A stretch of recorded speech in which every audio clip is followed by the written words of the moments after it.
Hello friends, आज बात करेंगे आलिया भट्ट और वेदांग रैना स्टारर फिल्म जिगरा के बारे में और रिव्यू करेंगे इस फिल्म का।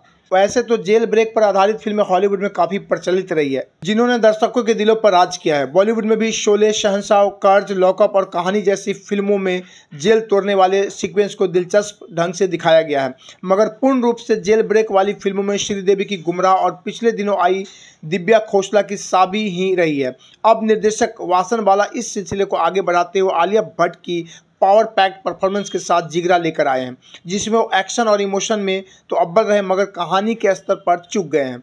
इस बार कहानी किसी प्रेमी प्रेमिका की नहीं है, कहानी है बहन सत्या आलिया भट्ट और उसके भाई अंकुर वेदांग रैना की। इनकी माँ बहुत बचपन में गुजर गई थी और पिता ने इन्हीं मासूमों के सामने खुदकुशी कर ली थी।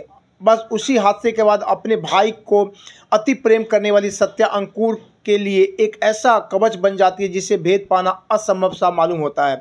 पिता के गुजर जाने के बाद ये दोनों अपने बड़े पापा आकाशदीप और बड़ी मम्मी शिवा के रहमो करम पर होते हैं। बड़े पापा अंकुर को अपने बेटे कबीर के साथ बिजनेस में साथ देने के लिए भेजते हैं। वहां कबीर को पुलिस ड्रग्स रखने के जुर्म में पकड़ लेती है, मगर अंकुर को बड़े पापा के एहसानों का बदला चुकाने के लिए कबीर का जुर्म अपने सिर लेने के लिए मजबूर किया जाता है। कबीर के किए गए सज़ा अंकुर को वहाँ के कानून के हिसाब से सजाए मौत के रूप में मिलती है। अपने भाई को दिलो जान से प्रेम करने वाली सत्या अब अंकुर को बचाने के लिए किसी भी हद तक जाने को तैयार रहती है। विदेश जाकर पहले वो वकीलों और मानवाधिकार वाली संस्थाओं का सहारा लेती है, मगर जब बात नहीं बनती तब वो जेल तोड़कर भाई को भगाने का प्लान बनाती है। इस जेल ब्रेक योजना में वो कितनी कामयाब होती है इसका पता आपको फिल्म देखने के बाद ही पता चलेगा। निर्देशक वासनबाला ने अपनी फिल्म में 6000 खूंखार कैदियों और आधुनिक कड़ी सुरक्षा वाली जेल को तोड़ने के लिए नायक नहीं बल्कि नायिका का चुनाव किया है। इसी के साथ फिल्म में एक डायलॉग है जहां बहन कहती है, मैंने तुझे राखी पहनाई है, मैं तेरी रक्षा करूंगी। कहानी में ये रोल रिवर्स बहुत यूनिक मालूम पड़ते हैं। फर्स्ट हाफ में वासनबाला कहानी के इमोशन के साथ साथ पकड़ को भी बनाए रखते हैं, मगर सेकेंड हाफ में कहानी पटरी से उतरती चली जाती है।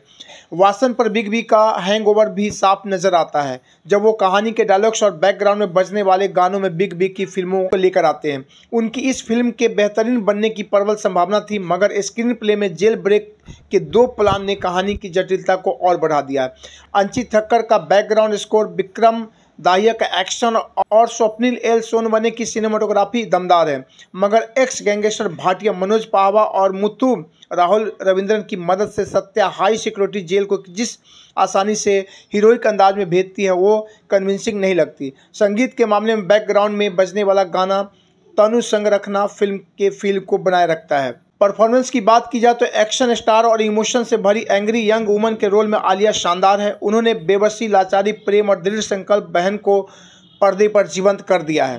भाई अंकुर के रूप में वेदांग रैना का काम भी सराहनीय है। अपने बेटे को जेल से भगाने वाले बाप के रूप में भाटिया उर्फ मनोज पाहवा का अभिनय यादगार है। छोटी छोटी भूमिकाओं में आकाशदीप और शिवा भी अच्छे रहे हैं। सपोर्टिंग कास्ट भी काफ़ी अच्छी है। आलिया भट्ट की जानदार परफॉर्मेंस और भाई बहन के रिश्तों की कहानी के शौकीन अगर आप हैं तो ये फिल्म आपके लिए है।